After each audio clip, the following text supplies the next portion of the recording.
샬롬. 날마다 우리에게 말씀으로 함께 하시는 하나님을 찬양합니다. 오늘도 말씀과 함께 믿음의 동행길을 걸어가시기를 주님의 이름으로 축복합니다. 오늘 말씀은 호세아 1장 말씀 되겠습니다. 호세아 제1장.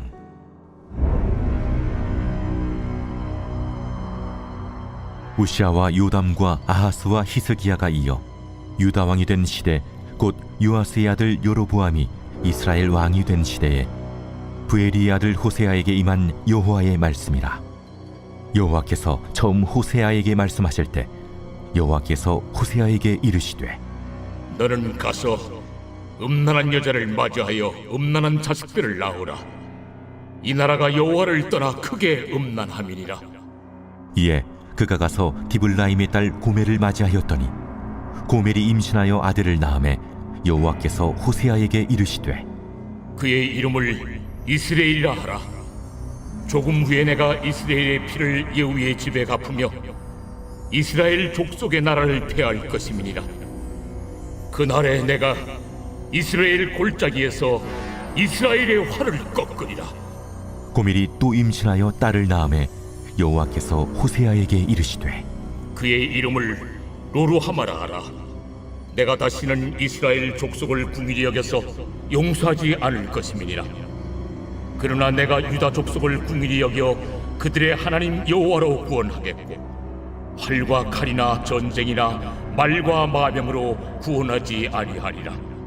고멜이 로루하마를 젖댄 후에 또 임신하여 아들을 낳음에 여호와께서 이르시되, 그의 이름을 로암미라 하라.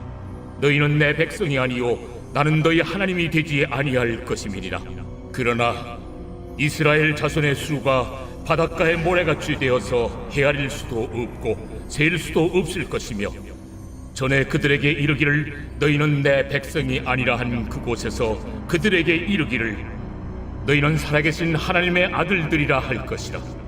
이에 유다 자손과 이스라엘 자손이 함께 모여 한 우두머리를 세우고 그 땅에서부터 올라오리니 이스라엘의 날이 클 것이미로다.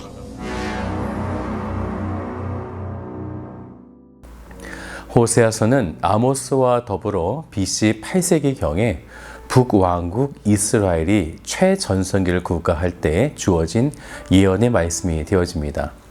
이 시기가 1절을 보면 우시아와 요담과 아하스와 히스기야가 이어 유다 왕이 된 시대, 그리고 북이스라엘에는 요아스의 아들 여로보암 2세가 왕이 된 시대가 되어지죠.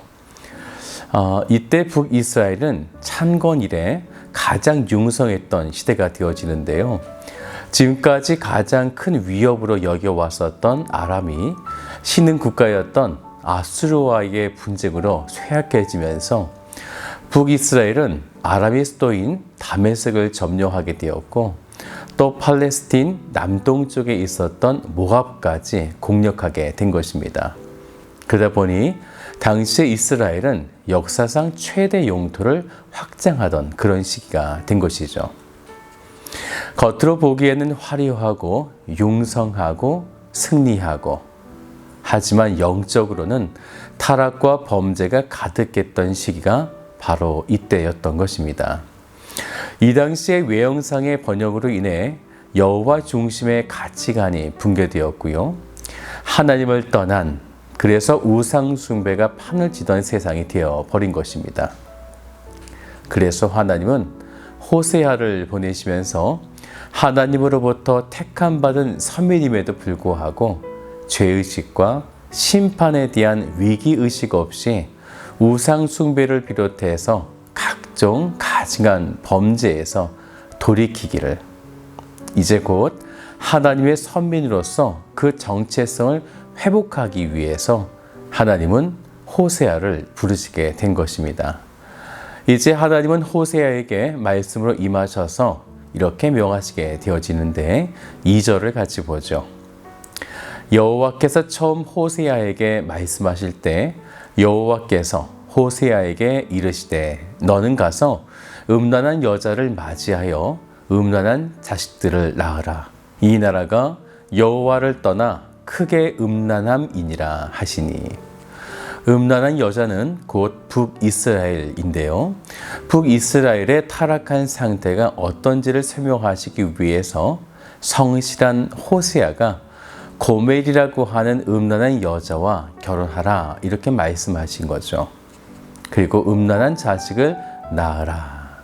이는 하나님의 사랑을 어떻게 배반하고 폐역을 자행하였는지 상징적으로 하나님께서 보여주시려고 하시는 것입니다.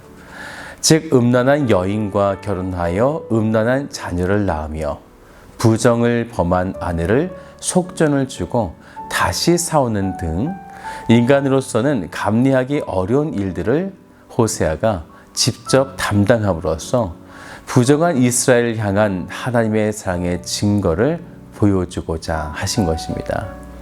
또한 호세아 입장에서도 자신이 직접 이런 가정사의 아픔을 경험했기 때문에 이스라엘의 배반을 지적하는 하나님의 예언은 보다 절실할 수밖에 없었던 것입니다.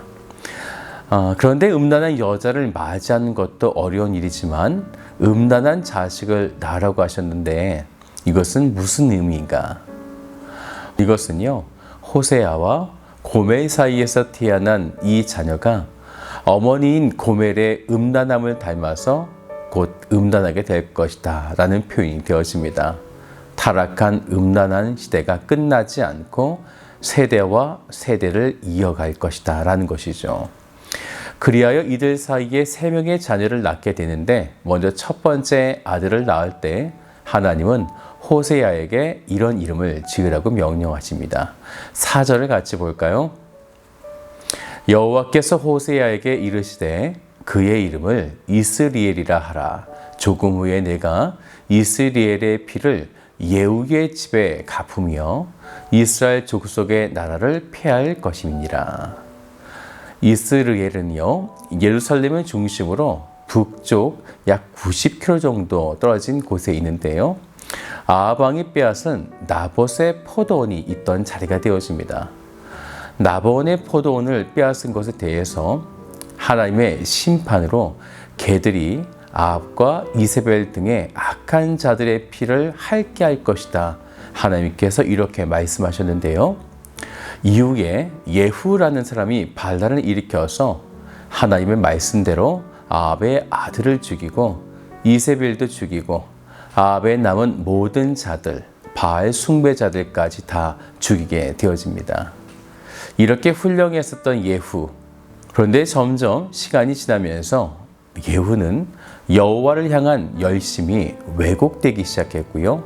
자신의 인간적 욕망을 채우는 그런 동기로 대량 학살과 잔악한 행위를 저지르게 이른 것입니다.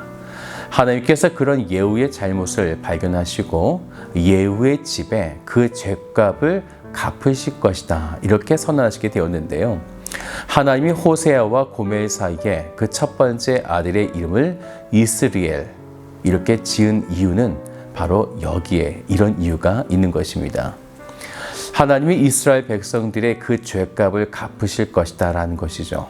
그래서 5절을 보면요. 그날에 내가 이스라엘 골짜기에서 이스라엘의 활을 꺾으리라 하시니라. 그런 후에 둘째 딸을 낳게 되거든요. 둘째 딸의 이름도 하나님이 정해 주십니다. 이름을 로루하마 이렇게요. 그 이름의 뜻은 6절 뒷부분을 보면요. 내가 다시는 이스라엘 족속을 궁일이 여겨서 용서하지 않을 것임이니라. 로루하마에서 루하마는 히브리어로 어머니의 자궁이란 뜻을 가지고 있습니다. 자신이 직접 낳은 자식에 대한 어머니의 뜨거운 사랑을 표현할 때 사용되어지는 단어입니다. 둘째가 그렇게 태어났다. 즉 이스라엘이 하나님의 그런 사랑으로 태어났다는 것입니다. 그런데 안타깝게도 하나님은 다시는 긍휼히 여겨서 용서하지 않으신다는 것이죠. 하지만 북이스라엘과 달리 남쪽에 있는 유다는 7절을 보시면요. 그들을 긍휼히 여기시고 하나님 여호와로 구원하시겠다 이렇게 말씀하시게 되어집니다.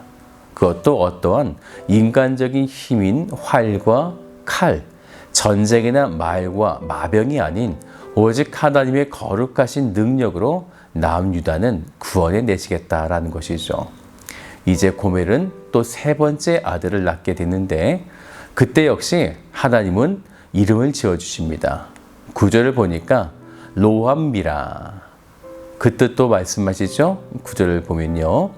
여호와께서 이르시되 그의 이름을 로암미라 하라. 너희는 내 백성이 아니요 나는 너희 하나님이 되지 아니할 것임이니라. 그런데 그 다음 10절을 보면요. 이 북이스라엘 자손의 수가 모래같이 헤아릴 수 없을 만큼 많아지게 됐습니다. 그런데 이때에 하나님은 이렇게 말씀하시게 된 거죠. 너희들은 살아계신 하나님의 아들들이라 할 것이다. 이렇게요. 무슨 이야기가 되어지냐면요. 이스라엘 그 자손 이야기했을 때에 오늘 보면 4절과 6절을 보면 이스라엘을 가리켜서 이스라엘 족속이라고 이렇게 말씀했습니다. 이것은 그들 나라 전체를 말하고 있는 것인데 11절에서는요. 이스라엘 자손, 바로 하나님은 이스라엘은 멸망시키시지만 개개인으로서는 이스라엘 자손들 그들을 지키신다라는 것입니다. 그래서 훗날에 고레스의 포로 해방령을 통해서 남유다 백성뿐만 아니라 이스라엘 자손도 함께 예루살렘으로 돌아오게 되어집니다. 더 나아가 예수님 시대에는 모든 나라 사람들이 하나님의 자녀가 되는 귀한 은혜가 펼쳐지는 회복이 일어날 것이다 라는 것이죠. 그래서 11절을 보세요. 이에 유다 자손과 이스라엘 자손이 함께 모여 한 우두머리를 세우고 그 땅에서부터 올라오리니 이스라엘의 날이 클 것이미로다. 유다와 이스라엘 자손이 함께 모여 한 우두머리, 바로 예수 그리스도를 왕으로 세우게 된다는 것입니다. 그때가 되면 호세아의 첫 번째 아들의 이름이 다시 등장하는데 이스라엘의 날이 클 것이다 라는 것이죠. 이스라엘의 뜻은요, 하나님께서 파종하실 것이다 라는 뜻인데 호세아의 첫 번째 아들은 심판으로서 이 이름이 사용되었다면 지금은 회복의 때에 파종하시는 축복된 백성으로 하나님께서 삼으시겠다라는 것입니다. 곧 자기 백성을 자기 땅에 파종, 심으시겠다라는 것이죠. 사랑하는 여러분, 결국 호세아서는 인간의 끝은 무엇인가? 그럼에도 하나님의 사랑은 어떻게 나타나는가? 이것을 우리에게 호세아의 말씀을 통해서 보여주고 있는 것입니다. 끝까지 붙잡으시고 회복하시는 하나님, 오늘도 우리를 그렇게까지 사랑하시는 하나님만을 사랑하시기를 주님의 이름으로 축복합니다.